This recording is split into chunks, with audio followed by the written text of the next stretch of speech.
Olá, começa agora mais uma edição do Sim Notícias com os principais destaques de Linhares e região. Nesta edição você vai ver: atendimento volta ao normal na agência do INSS de Linhares. Produtores rurais se mobilizam para a reconstrução da barragem na Lagoa Nova. Ações marcam os 50 anos da Guarda Municipal de Linhares. Linhares cumpre quase 97% da meta do público-alvo da vacinação contra a paralisia infantil. Confira hoje a coluna Direitos e Deveres com o advogado Dr. Cleilton Mendes. E o esporte é com Altemar Félix. Estas e outras informações a partir de agora no Sim Notícias. Linhares se vê aqui.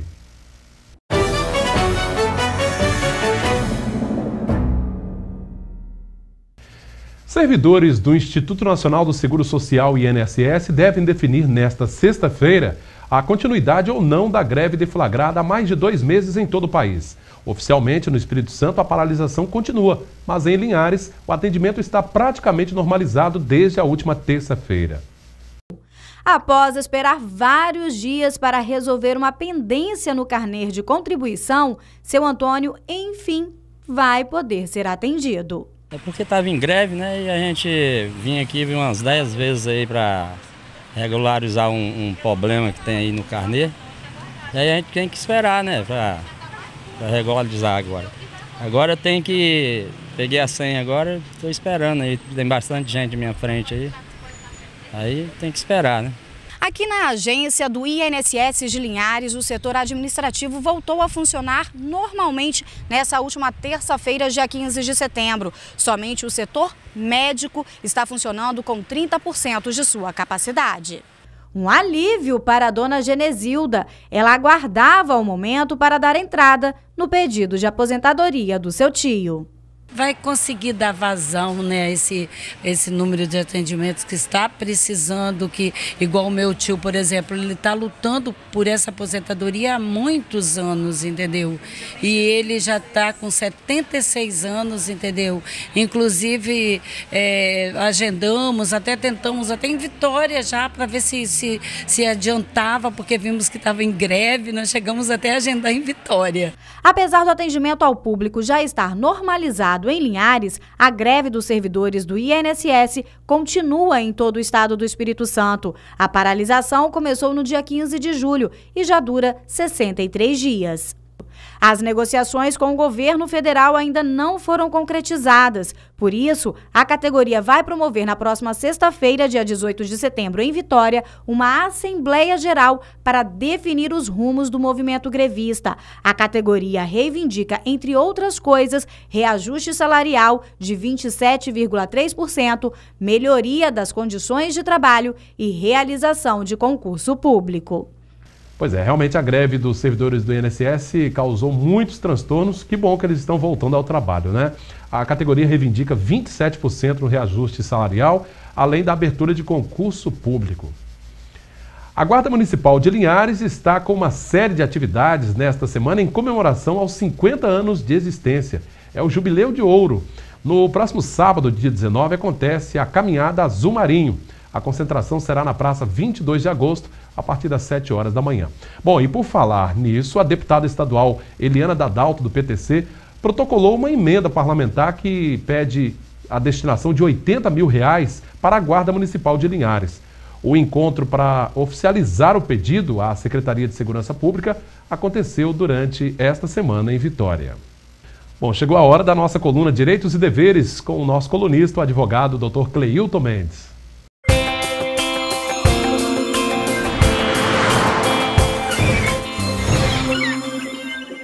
A crise afetou em cheio o mercado imobiliário e começaram a pipocar ações de clientes contra construtoras pedindo para desfazer a compra de imóveis na planta.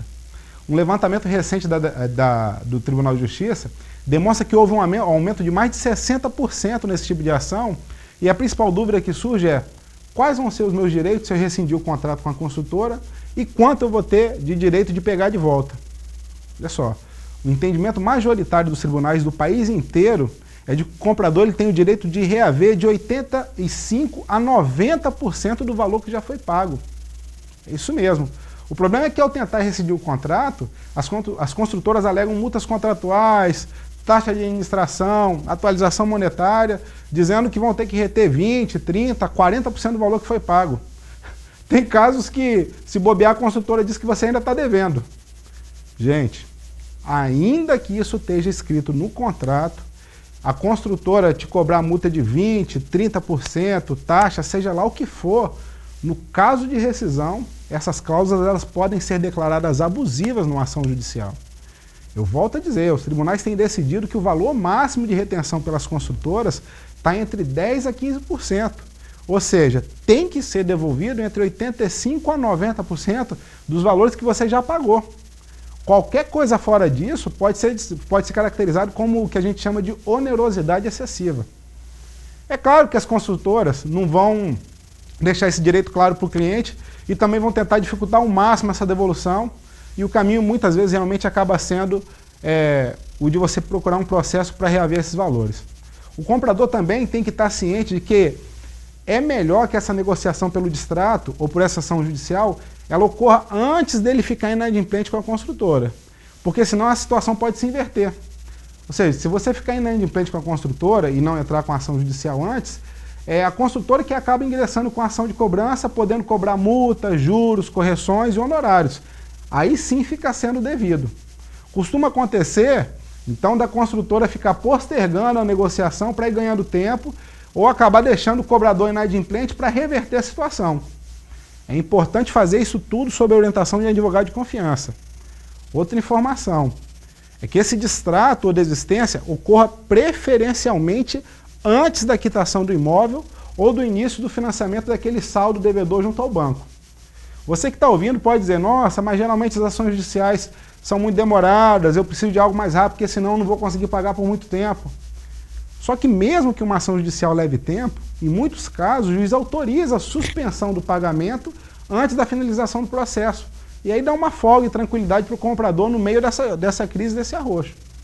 É claro que ninguém compra um imóvel pensando em rescindir esse contrato futuramente. E também é fato que toda rescisão ele gera uma perda para ambos os lados. Só que todas as vezes que tem um excesso de direitos para uma parte e uma onerosidade excessiva para outro, o judiciário pode intervir, pode ser provocado para dar um equilíbrio nesse contrato. Por fim, eu volto a dizer, vai assinar um contrato, peça a orientação de um advogado de confiança. Assim como se medicar com orientação médica traz resultados seguros, tratar de problemas jurídicos com advogado pode trazer bons ganhos ou minimizar muito as suas perdas. Até a próxima. Doutor Cleilton, obrigado pela sua participação e até a próxima semana. Agora a gente vê como fica o tempo nesta sexta-feira em toda a região. Sexta-feira de sol entre poucas nuvens. Em Linhares as temperaturas variam entre 18 e 32 graus. Em Colatina a mínima será de 16 e a máxima 33. São Mateus mínima de 19, máxima de 30. Já em Vitória a mínima será de 20 e a máxima 31 graus. Já depois do nosso intervalo, produtores rurais se mobilizam para a reconstrução da barragem na Lagoa Nova. Nós já voltamos. Produtores rurais resolveram se unir para recuperar a barragem da Lagoa Nova, aqui em Linhares. A estrutura que controlava o fluxo de água se rompeu há pelo menos 5 anos e fez o nível da lagoa baixar drasticamente. Desde 2010, depois de seu rompimento, a barragem que dá vazão às águas da Lagoa Nova, em Linhares, vem sendo alvo de várias discussões. Órgãos ambientais, o poder público e judiciário ainda divergem em relação ao que deve ser feito no local. Depois de 5 anos, vários prejuízos já foram computados, levando em conta a agricultura e o turismo, que seguem sendo afetados diretamente pela diminuição do volume de água. Sindicatos e a sociedade comum têm tentado de várias formas reverter essa situação. Produtores em torno da lagoa sentem de perto os efeitos desse que se tornou um grande problema. Os pastos são secos e as lavouras estão com perdas enormes, prejuízos grandes para os produtores da região. Tudo isso por conta da vazão da Lagoa Nova. Nós tiramos dessa lagoa alguns milhões de litros de água para nós podermos fazer as irrigações necessárias no todo o entorno dela. A preocupação com o futuro e uma possível falta de água deixam em alerta não só os produtores, mas todos aqueles que visam um mundo melhor para as novas gerações. Como essa ação do sindicato é realmente nós fazermos uma contenção dessa água, que dá bilhões de litros, que nós poderemos ter um reservatório por uma outra situação crítica, igual essa que nós estamos vivendo, de suma importância seria, quer dizer, essa barragem ela é muito importante. Aqui onde eu estou, a água batia praticamente na minha cintura, onde homens, crianças e mulheres se divertiam. Hoje, somente um banco de areia no local. O Sindicato Rural de Linhares vai realizar no mês que vem um evento, Ação Entre Amigos, no intuito de angariar fundos para a recuperação da barragem. Consiste num prêmio que nós vamos estar sorteando aqui o dia 4 de outubro, né? As pessoas interessadas podem estar procurando o sindicato, qualquer um pode participar, e eu acho que a gente está contribuindo, não é com o produtor rural e nem com a pessoa que faz lazer. Nós estamos contribuindo com o município, com a reservação de água, que no futuro com certeza estaremos fazendo uso dela para abastecer a nossa cidade de Linhares, que cresce dia a dia. Antônio também está preocupado com a questão do turismo, além de outros setores que podem ser atingidos. Para começar, nós não temos direito à outorga, né? O direito de uso da água, porque o Estado não libera se você não tem reservação de água. Isso dificulta o acesso do produtor aos agentes financeiros, onde você não consegue liberação de recursos para estar fazendo custeio, fazendo investimento nas suas propriedades rurais. E no turismo nem se fala, né? Essa lagoa aqui é totalmente voltada, é a única de linha, a única não, tem a de Paraná, mas aqui é o ponto mais próximo. É onde as pessoas, na época de verão, participam e usam, né, desse espaço aqui para estar fazendo sua área de lazer. Bom, parabéns aos produtores pela iniciativa. A ação Entre Amigos para arrecadar fundos para a execução da obra acontece no próximo dia 4 de outubro. Será na Cabana Serafim, às margens da Lagoa Nova. Serão sorteados prêmios de R$1.000 e uma caminhonete S10 cabine dupla. Para mais informações, entre em contato com o Sindicato Rural de Linhares através do telefone 3371-2077. E nesta semana foram divulgados os números da campanha de vacinação contra a poliomielite aqui em Linhares. Segundo a Secretaria Estadual de Saúde, quase 97% do público-alvo foram atingidos. 11 mil crianças com idade entre 6 meses e 5 anos foram imunizadas aqui no município. A paralisia infantil é uma doença infecto-contagiosa viral e aguda que atinge principalmente crianças de até 5 anos. É caracterizada por quadro de paralisia flácida, repentina, principalmente nos membros inferiores. Agora vamos saber como fechou o dia o mercado do café.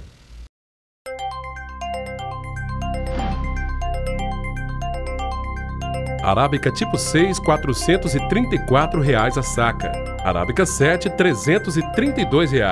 Conilon tipo 7, cotado a R$ 336 a saca. Na próxima segunda-feira, dia 21, comemora-se o Dia Nacional da Árvore.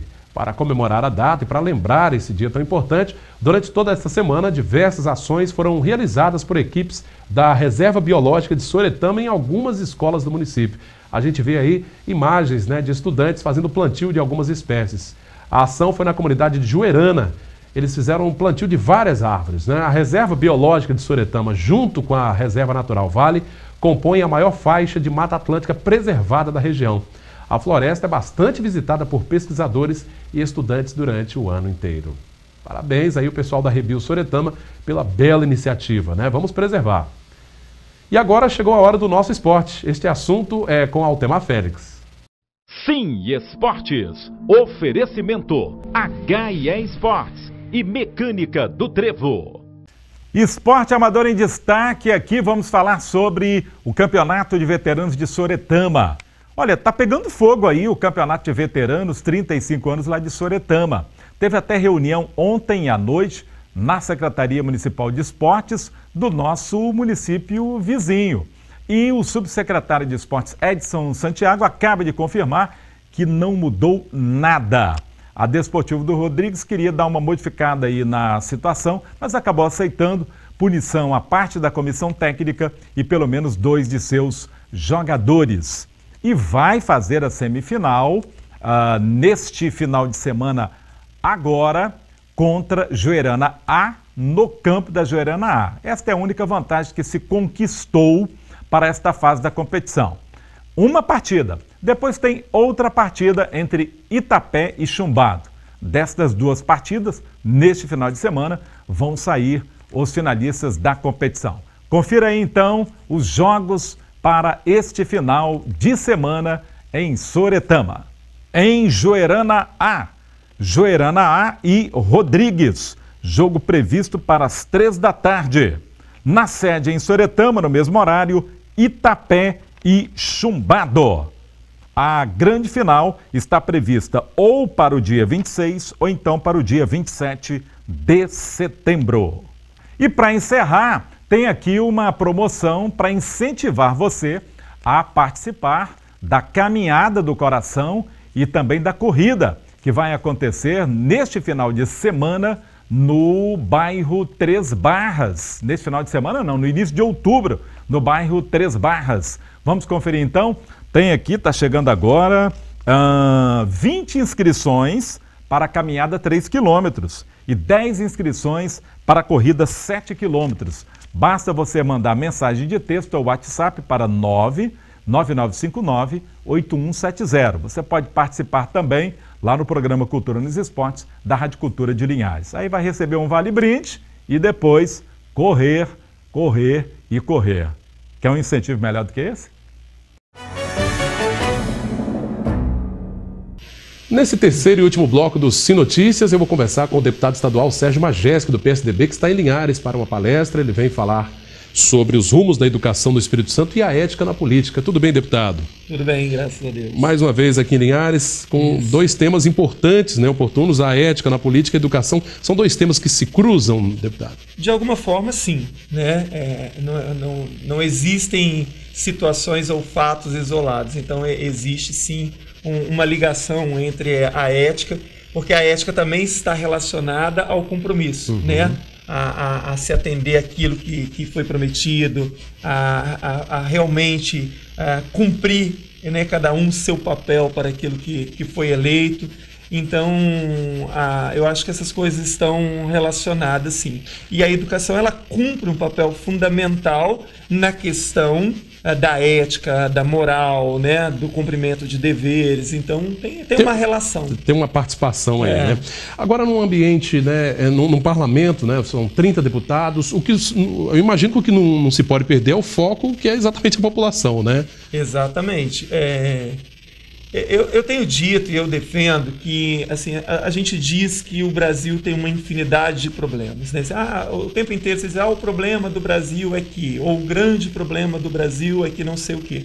Eu acho que, assim, a primeira questão, o nosso primeiro problema é que as instituições brasileiras não funcionam. Elas não funcionam para os fins para os quais foram criadas.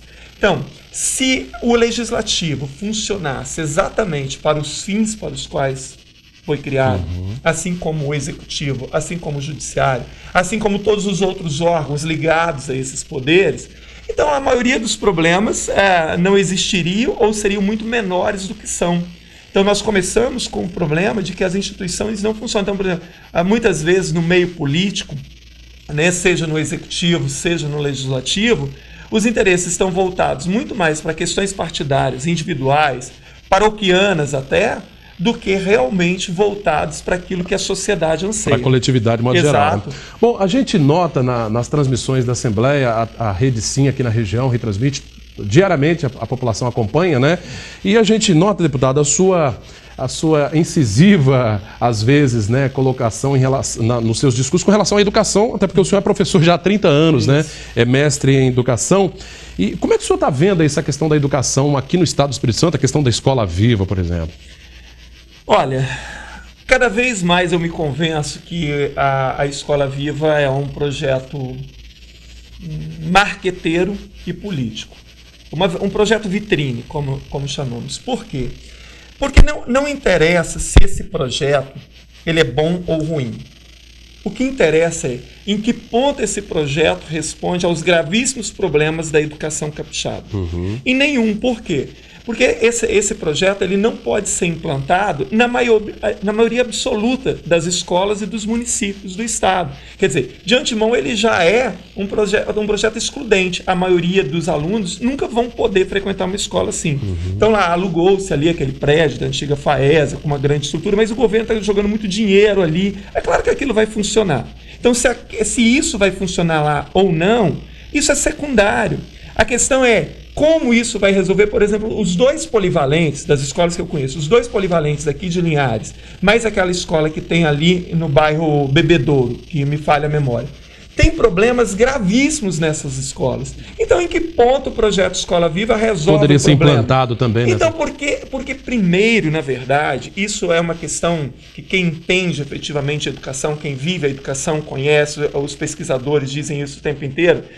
3 coisas são fundamentais para qualquer projeto evoluir em termos educacionais: condição de permanência e acesso do aluno, boa estrutura e infraestrutura das escolas, boa formação e boa remuneração dos professores. Pois é. Se não resolvermos esses 3 problemas, você pode trazer o projeto mais audacioso do mundo, que ele não vai funcionar. Há poucos dias a gente está vivendo assim alguns problemas primários, inclusive que é até o transporte escolar aqui na região. Eu estive aqui há pouco tempo, aqui em Linhares tem problema, em Nova Venécia tem problema, em Baixo Guandu, Itaguaçu, vários municípios. Você não resolveu o elementar, que é dar transporte escolar, então o que adianta um projeto pseudamente revolucionário quando o mínimo não foi atendido? É bastante complicado. Deputado, o senhor acha que está se discutindo aí, né, foi apresentado nesta quinta-feira, o senhor acho que ainda não teve acesso aos números, o resultado, né, da alfabetização em 2014, né, os números aqui do Espírito Santo. O senhor acha que a forma, o modelo de educação no Brasil, os ciclos, né, de alfabetização,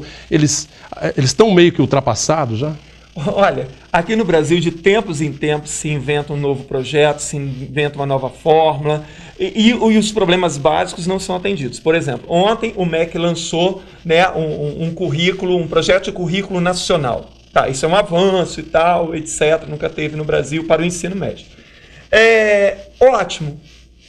Claro que o currículo é uma parte central, mas se você não traz junto com isso a resolução dos problemas crônicos que eu acabei de falar, estrutura, infraestrutura, qualificação básico, do professor, né? Remuneração, etc., não adianta. Então, assim, não é a questão de qual projeto ou qual modelo de alfabetização, é que falta-nos o básico para que esses modelos funcionem. Fundamental Então, mesmo. se você tiver o básico, aí você pode optar. Assim, quando você vê, né, os países que tiveram uma grande evolução através da educação, a Coreia do Sul, a Finlândia, então, primeiro, eles forneceram aquilo que é o básico para pensar projetos. Aqui nós ficamos discutindo assim, vamos fazer em ciclo, vamos fazer em ano, vamos fazer em semestre, o certo é educar, é alfabetizar com 6, 7, 8 anos, não tem idade. Olha o tipo de discussão que nós temos. O senhor acha que o projeto está mais numa questão partidária de um governo do que um projeto maior? Não, eu acho que não é uma questão nem de governo, não é uma questão partidária. A questão é que educação não se transformou em prioridade para ninguém no país. Nem para o governo federal, nem para os partidos. Ela só é prioridade em discurso de campanha. Passou a eleição, a educação é colocada em 5º plano. Quando se sabe que sem a educação de qualidade nós nunca resolveremos problema nenhum no país. Pois é, a gente vive um outro problema. É claro que é um assunto que iria requerer muito mais tempo para a gente conversar. A gente precisa falar sobre outros assuntos também. Deputado, nós estamos vivendo aí, já mudando de assunto, a paralisação dos servidores, esse apagão no serviço público e uma greve iminente, pode chegar a qualquer momento aí. Como é que o senhor, como deputado, tem visto essa questão? A questão da crise, por exemplo, até que ponto afeta... Olha só, eu entendo o momento complicado econômico que o país e o Estado estão vivendo.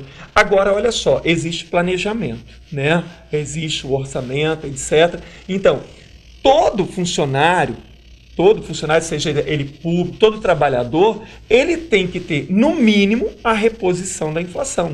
Porque o que esses funcionários estão pedindo nem é um aumento real de salário. Eles estão pedindo... uma recomposição. A recomposição da inflação. Então, isso é um direito para qualquer trabalhador. Então, o Estado tem que atender a essas categorias, tem que dialogar como isso vai ser feito, porque esse é um direito. Esse é um direito deles, porque eles não estão pleiteando aumentos reais do salário. Eles estão pleiteando nada mais do que a recomposição da inflação, que isso qualquer trabalhador tem direito. Tá jóia. Voltando um pouquinho à questão da ética, a gente vê, não há como negar que há uma crise política no país, em nível federal principalmente, né?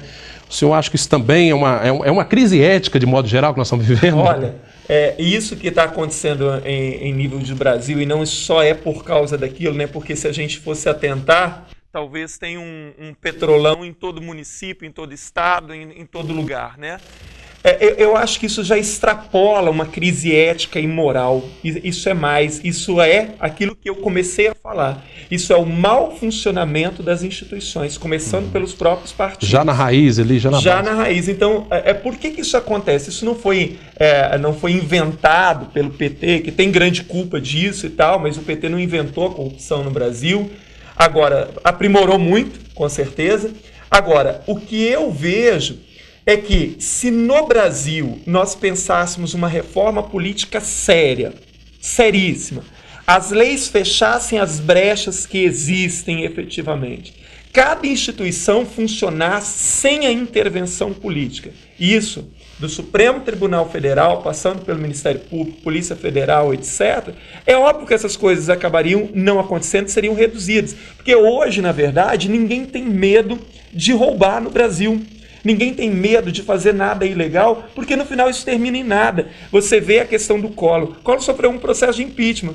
Agora está envolvido até as barbas de novo com isso. Então você vê que mesmo sofrendo impeachment, mas olha só, sofreu impeachment, o que aconteceu? Nada. 8 anos depois ele pôs... Então assim, deveria ter uma lei mais rígida. Olha, está banido para sempre da política. Como não volta no esporte, mais. Por exemplo, né? Exato. Agora de uma forma séria e efetiva. Então, eu acho que a questão que nós estamos vivendo no Brasil, que é de uma desonestidade generalizada, ela tem como pano de fundo o péssimo funcionamento de todas as instituições que se locupletam muitas vezes. Você vê ali o judiciário comprometido com o legislativo, comprometido com o executivo, e aí é uma troca de favores, uma troca de cargos e não sei mais o quê, todo mundo tentando livrar a cara de todo mundo, e no final dá nisso. Bom, realmente é um assunto que renderia uma conversa longa. Eu quero agradecer aqui ao deputado Sérgio Majeski, que vem falar sobre os rumos da educação do Espírito Santo e sobre a ética na política, né? E como a gente está precisando cada vez de pessoas mais éticas, né? Mais comprometidas com a ética e com a moral. A palestra é às 19 horas no Guararema Clube, nesta quinta-feira. Deputado, muito obrigado pela sua participação, viu?